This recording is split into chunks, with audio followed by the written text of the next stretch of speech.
Presiden diberikan kewenangan untuk menentukan banyaknya jumlah kementerian yang akan dibentuknya dengan mempertimbangkan kebutuhan dan fungsi kelembagaan. Kita lihat jumlah menteri dari masa ke masa Presiden.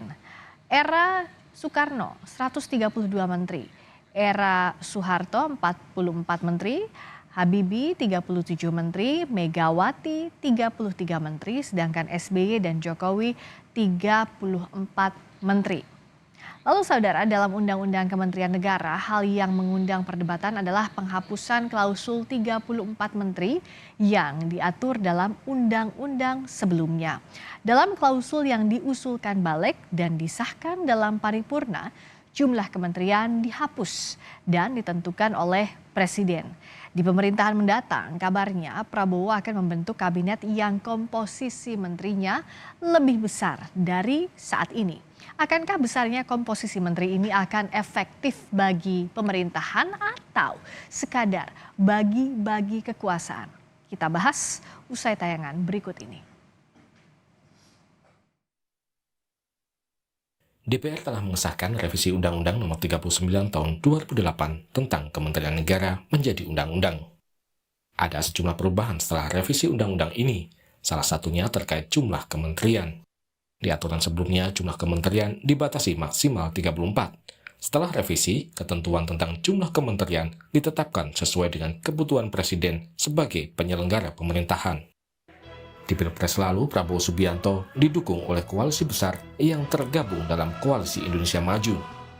Usai pemilu 2024, sejumlah parpol yang di Pilpres berseberangan dengan Prabowo seperti Partai Nasdem, PKB, dan PKS akhirnya menyatakan bergabung mendukung pemerintahan Prabowo Gibran. Banyaknya parpol yang bergabung ke kubu Prabowo tentu akan mempengaruhi jumlah kementerian yang akan dibentuk. Partai Gerindra menyebut Prabowo ingin membentuk Zakon Kabinet. Gerindra juga memperkirakan jumlah kementerian Prabowo akan bertambah. Ya kan profesional tidak berarti non partai. Artinya ada orang yang profesional, orang ahli tapi dia bagian dari partai. Artinya ada orang memang ahli di bidangnya tapi dia secara politik terafiliasi dari satu partai politik yang berkuasa. Ada kementerian yang dipisah, ada beberapa kementerian yang memang digabung. Memang jumlah keseluruhan mungkin bertambah dari yang sekarang. Partai Golkar sebagai pendukung utama Prabowo Subianto berharap bisa mendapat jatah menteri lebih banyak dari yang didapat di kabinet saat ini.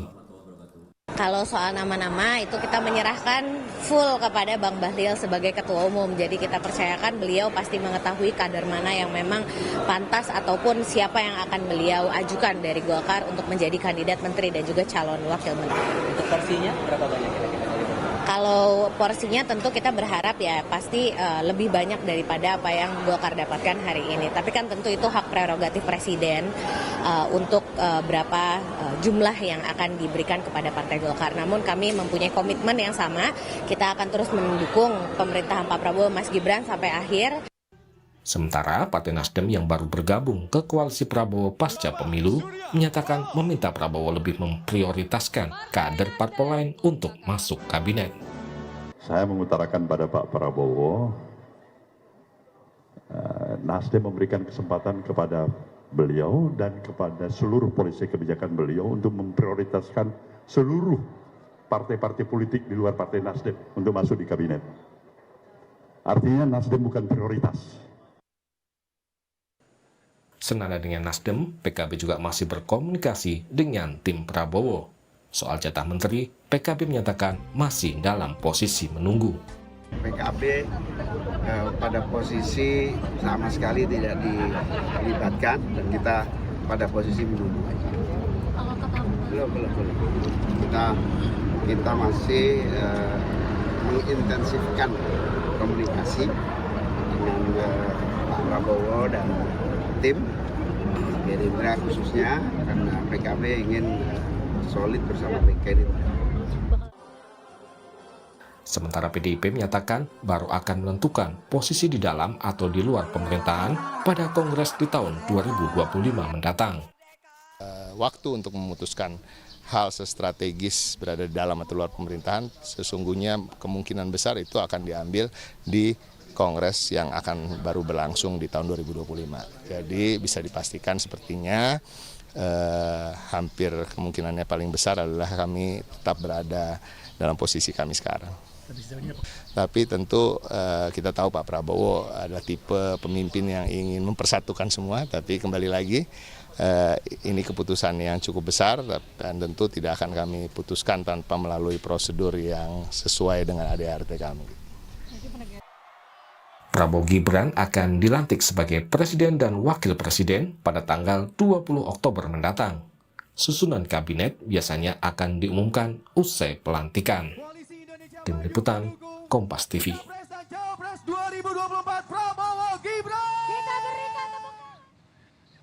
Undang-Undang Kementerian Negara disahkan, Presiden kini leluasa menentukan jumlah menteri di kabinetnya. Apa implikasi politik dari ketentuan baru di Undang-Undang Kementerian Negara ini? Kita bahas, nanti akan bergabung politisi Partai Golkar Ahmad Doli Kurnia, ada juga politisi PDIP Seno Bagaskoro, dan pakar hukum tata negara Bivitri Susanti. Selamat malam Mas Seno, Mbak Bivitri. Malam Mbak Friska, Mbak Bivitri, selamat malam.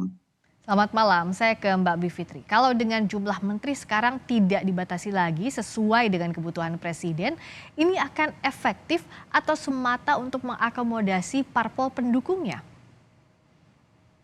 Kalau kita lihat dari sejarah yang sudah ada, kecenderungannya yang kedua memang Mbak, untuk mengakomodasi parpol-parpol pendukungnya. Karena begini, dalam sistem presidensil memang tidak ada ketentuan soal pembatasan jumlah pada umumnya. Tapi kan konteks politik dan hukum tata negara sebuah negara dengan negara lainnya itu selalu kontekstual. Nah, di konteks Indonesia, pembatasan itu sebenarnya justru memang untuk membuat presiden berlaku rasional. Begitulah kurang lebih. 34 itu dulu ada alasannya. Nah, jadi kenyataannya sekarang kita harus sadar bahwa membentuk kementerian baru, menggabungkan kementerian dan lain sebagainya, itu tidak mudah dan tidak murah. Padahal kita harus berbicara ya, jabatan menteri itu kan bukan jabatan sendirian, tapi dia harus dengan staf ahli, staf khusus, sekjen, dirjen yang mungkin banyak, organisasi, kantor baru, fasilitas baru, dan lain sebagainya. Nah, jadi sebenarnya di banyak negara lain di dunia, kecenderungannya adalah organisasinya efisien saja. Amerika Serikat misalnya 15 loh ya, nggak sampai 20 bahkan. Di tempat lain 20-an gitu. Di negara-negara ASEAN juga rata-rata begitu. Karena mereka mau organisasi yang kecil, karena dia nanti akan efisien dari segi jumlahnya, tapi dia akan lebih efektif. Karena dengan itu kita kan nggak main satu isu kemudian satu kementerian, tapi kita bicara wewenang dalam organisasi. Kalau Mbak Bivitri lihat dengan visi izin saya bertanya Mbak Bivitri, artinya kalau kita tahu ada visi zakon kabinet yang sebelumnya disampaikan oleh Pak Prabowo, dengan lebih besarnya peluang kementerian ini, berkebalikankah dengan visi itu? Zakon kabinet itu kan sebenarnya nama untuk kabinet profesional ya. Jadi nggak akan terkait langsung dengan jumlah begitu. Tapi ya kita jadi harus berpikir soal ini kabinet sebenarnya akan bekerjanya, ingat deh, organisasi dimanapun, perusahaan kah, organisasi mahasiswa lah dan lain sebagainya, dia tidak akan efektif kalau organisasinya juga terlalu besar.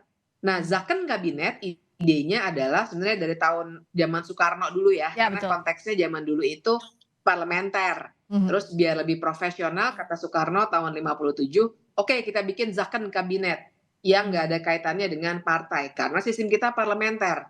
Nah, dengan sistem kita sekarang yang presidensil, sebenarnya isu itu tidak terlalu relevan. Yang lebih relevan adalah sejauh mana jabatan menteri itu benar-benar digunakan untuk merekrut dalam tanda kutip anggota koalisi. Karena artinya nanti akan ada yang dikorbankan kan Mbak Friska, misalnya kompetensi orangnya, rekam jejak orangnya, karena yang dilihat adalah hanya bagi-bagi di antara parpol yang ada gitu. Oke, nah kalau dari Mas Seno, PDIP kan belum menjawab nih mau masuk atau tidak ke pemerintahan. Tapi dengan kue yang semakin besar, artinya semakin besar juga PDIP akan diajak masuk ke pemerintahan Pak Prabowo. Bagaimana sikapnya? Pertimbangan sikap PDIP? Sejauh ini nggak ada belum atau nggak belum, karena memang tidak ada sama sekali ya kita membicarakan tentang itu, dan di dalam berbagai macam kesempatan juga tidak pernah sekalipun kami menyampaikan keinginan untuk bergabung, keinginan mencari celah bergabung, tidak ada. Kenapa? Karena kami sadar bahwa mekanisme demokrasi memang merayakan perbedaan, wahananya di pemilu. Ada yang menang, ada yang kalah. Dan yang menang punya hak prerogatif untuk menentukan siapa saja yang akan bergabung di dalam spektrum kekuasaan. Nah, PDI Perjuangan bahasa Jawanya ndak ngarep-ngarep itu. Kenapa? Karena kami tahu betul bahwa dalam demokrasi juga akan menjadi tidak efektif kalau semuanya harus bergabung menjadi satu. Harus ada yang mengambil peran sebagai mekanisme kontrol, sebagai check and balance, mengambil fungsi tersebut. Dan sejauh ini kami konsisten terhadap sikap itu. Bahwa kami menjaga hubungan baik, komunikasi dengan Pak Prabowo, dengan partai-partai politik lintas koalisi, itu tidak lain tidak bukan karena kami sadar bahwa di luar persoalan kontestasi demokrasi, hubungan baik harus tetap dijaga agar saluran komunikasi tetap ada jembatan penghubungnya pada saat kita akan berbicara tentang isu-isu strategis. Tetapi kan kita membicarakan pengalaman panjang PDI Perjuangan di politik, kita pernah kok berada di dalam maupun di luar pemerintahan. Dan pada saat di luar pemerintahan sekalipun di era Pak SBY, kita juga bukan partai di luar pemerintahan yang asal carok. Artinya semua kebijakan pemerintah langsung kita sikat, kita kritik, kita asal tolak saja. Tetapi juga hal-hal yang sifatnya strategis, pro rakyat, berpihak pada rakyat tentu kita dukung. Nah, dalam konteks ini kita memang perlu waktu untuk menentukan dan mekanisme partai internal ada pada masa kongres dan itu akan terjadi pasca pelantikan Pak Prabowo di bulan April tahun depan. Jadi itu belum, sejauh ini tidak ada sama sekali pembicaraan tentang itu. Tapi kalau PDIP lihat efektif atau tidak kalau bicara soal ini ya, implikasi dari Undang-Undang Kementerian Negara, akhirnya Presiden bisa memilih? Iya, dalam konteks itu sebenarnya kalau membicarakan dan membaca aspirasi publik saat ini, tentu kita berharap, semuanya berharap bahwa apa yang menjadi pemerintahan ke depan, apalagi dalam konteks misalnya sekarang jabatan menteri tidak ada batasnya, tidak ada limitasinya, maka harapannya satu, jangan sampai nanti yang terjadi adalah politik akomodasi. Semua kekuatan spektrum politik mau diajak bergabung, menegasikan, mengenolkan kekuatan kritis, semua yang berseberangan dengan kekuatan kekuasaan kemudian akan dilakukan cara-cara untuk bergabung agar tidak ada lagi yang mengkritik. Kemudian dilakukan politik balas budi. Nah, masyarakat saat ini sekarang saya rasa berharap agar itu tidak terjadi. Jangan sampai ada kementerian-kementerian yang nanti menterinya tidak capable hanya karena balas budi politik pada saat kemenangan Pilpres misalnya, lalu diambil tokoh-tokoh yang memimpin pos tertentu. Padahal ini seperti kata Mbak Bivitri tadi, itu tidak murah. Memimpin sebuah kementerian punya banyak kelengkapan dan tidak bisa hanya sebagai alat untuk membalas budi politik tertentu. Buat kami saat ini yang penting itu. Rakyat saat ini saya rasa banyak tidak mau tahu Mbak, mau 34, mau 44, mau 20, mau 15. Yang penting efektif, yang penting itu tidak kemudian memboroskan anggaran negara. Yang penting diisi oleh orang-orang yang bisa bekerja. Nah apalagi kalau kemudian tidak dilimit. Ini jumlahnya banyak sekali, bagaimana mengukur efektivitasnya? Maka rasionalisasi menjadi penting. Siapa tokoh-tokoh yang dipilih, kenapa kok dia menduduki jabatan itu. Dari partai politik punya KTA boleh nggak? Boleh-boleh saja. Pada saat kami 2 periode terakhir ini misalnya ikut serta bergabung di dalam pemerintahan, tidak jarang juga kami mendorong nama-nama profesional untuk duduk di jabatan menteri. Contohnya siapa yang kemudian mendapat banyak perhatian publik? Pak Basuki Hadi Mulyono, Menteri PUPR.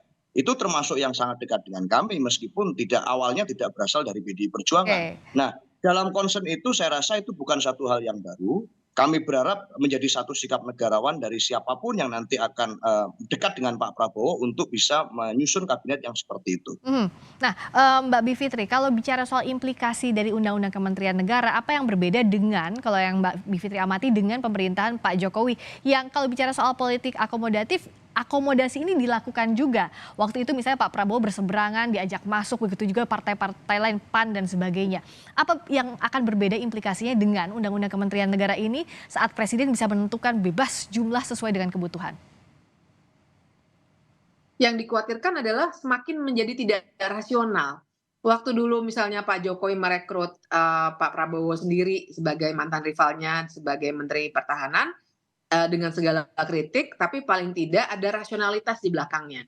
Nah, yang dikhawatirkan dengan tidak ada pembatasan sama sekali, tidak ada juga kewajiban untuk memberikan justifikasi atau keterangan apapun, nanti pilihan-pilihan itu akan semakin tidak rasional.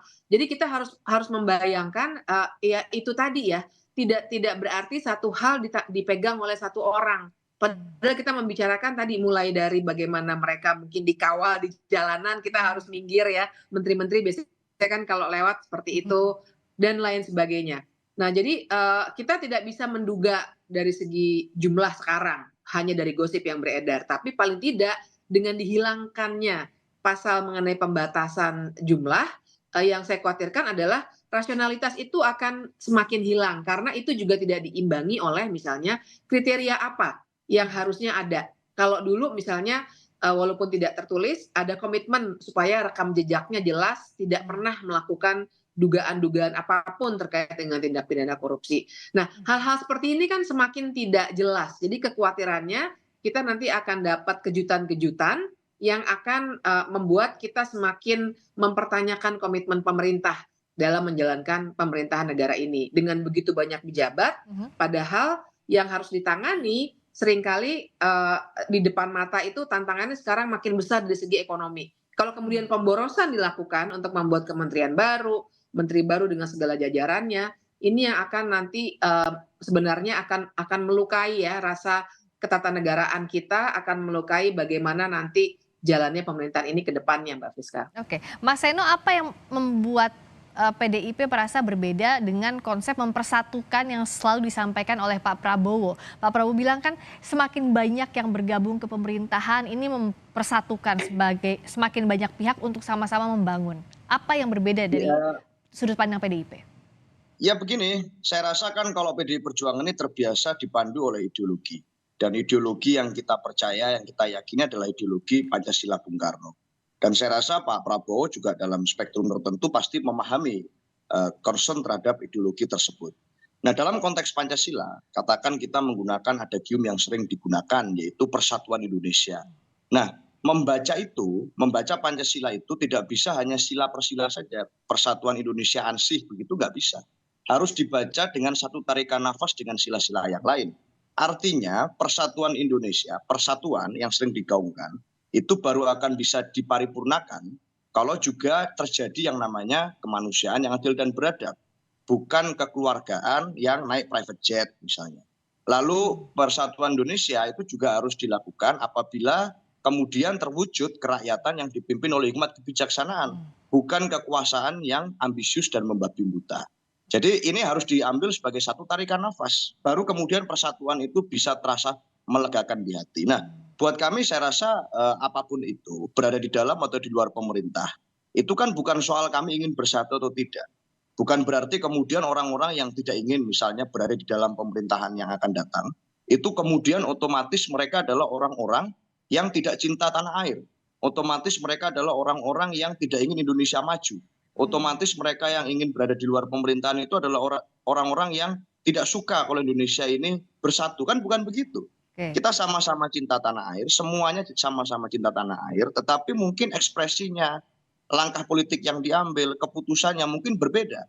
Sehingga buat kami terserah saja bagaimana kira-kira persepsi tentang persatuan itu, tapi buat kami itu jauh lebih melampaui hanya urusan bagi-bagi kekuasaan. Garis politik Perjuangan adalah keberpihakan kepada rakyat, dan itu akan kami buktikan. Baik, terakhir Mbak Bivitri, singkat saja, kalau bicara soal jumlah ini kan pasti relatif, berapa butuhnya, berapa yang efektif untuk kerja secara efisien dan efektif. Tapi kalau menurut amatan Anda bagaimana agar bisa dikawal jumlah ini betul-betul bisa bekerja sesuai dengan programnya? Kalau balas budi pasti akan ada, pasti akan terjadi, tapi agar sejalan dengan efektivitas kerja ini bagaimana mengukurnya Mbak Bivitri? Kalau menurut saya paling tidak sama sajalah dengan yang sekarang. Karena betul deh, kalau misalnya kita bayangkan ya, menunjuk satu menteri artinya membentuk satu kantor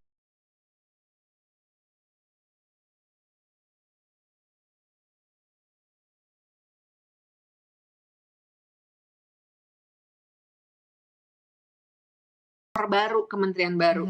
Dan membentuk satu kementerian baru itu bisa 2 tahun sendiri. Tidak akan terlalu efektif karena organisasi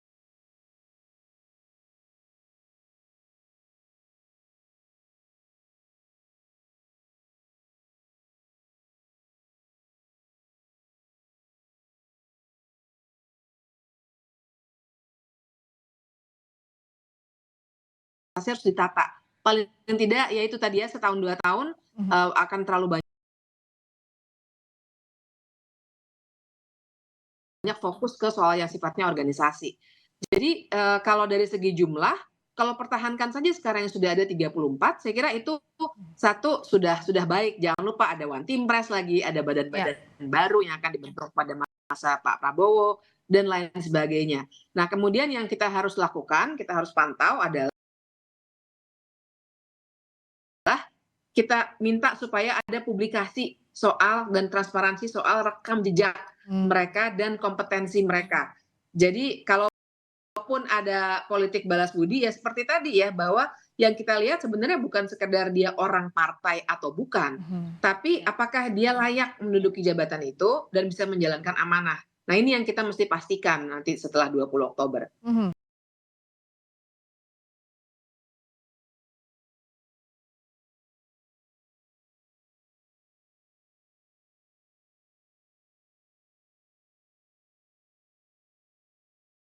Artinya pun juga ada One Team Press, ini orang-orang yang ada di dalamnya pun harus capable dan sesuai dengan tugasnya begitu Mbak Bivitri ya. Karena kan ini seperti yang tadi disampaikan bahwa yang akan semakin luas ini tidak hanya kementerian tapi juga One Team Press.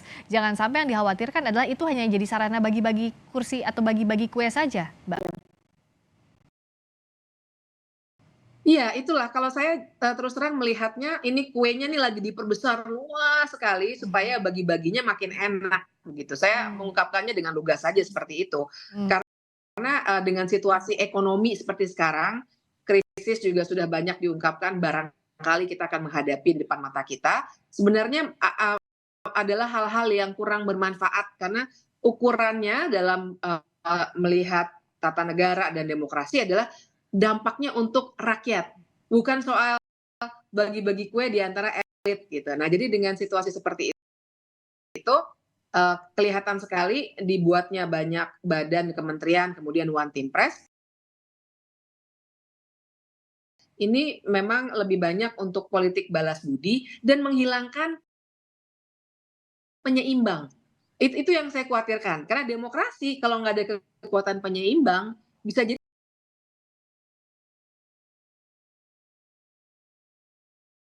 bukan demokrasi sebenarnya. Janganlah takut dengan perbedaan pendapat. Yang saya khawatirkan kan rekrutmen dalam tanda kutip ini untuk bikin semua orang setuju saja apa yang nanti akan diputuskan oleh pemerintah. Itu yang sebenarnya berbahaya bagi demokrasi kita. Ya, baik. Jadi jangan sampai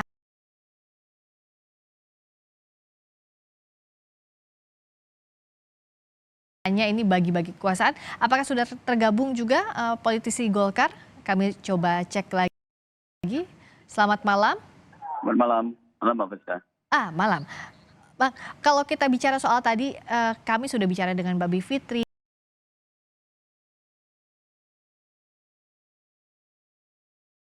Juga dengan Mas Seno. Yang dengan semakin besarnya kekuasaan, dengan kementerian negara ini diperluas undang-undangnya sehingga siapa saja dengan jumlah yang tidak dibatasi. Ini bagaimana bisa menjamin bahwa ini tidak sekadar politik akomodasi saja? Ya, Pak Prabowo sudah memberi penekanan bahwa kabinetnya adalah kabinet ahli atau kabinet profesional atau kabinet kompetensi.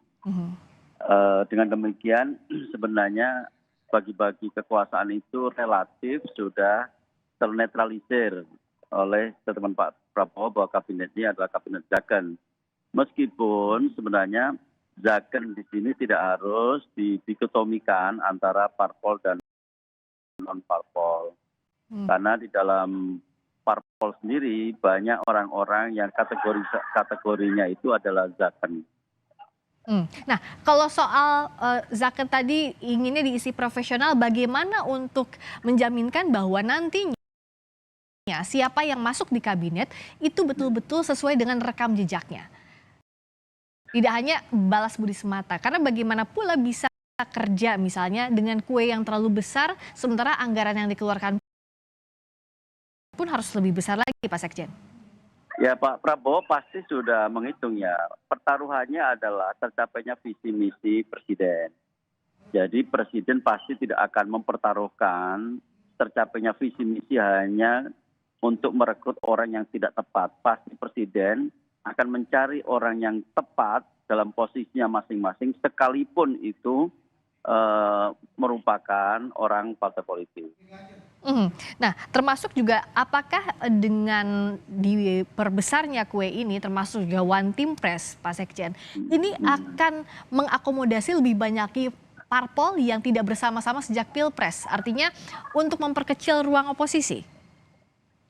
Sebenarnya memperkecil ruang oposisi itu bisa dinilai dalam perspektif yang sebaliknya. Pak Prabowo tentu ingin soliditas, solidaritas bangsa ini di tengah ketidakpastian dunia itu merupakan sesuatu yang sangat penting, sehingga semakin banyak orang terlibat, semakin banyak elemen yang terlibat, itu semakin baik buat kepemimpinan Pak Prabowo ke depan.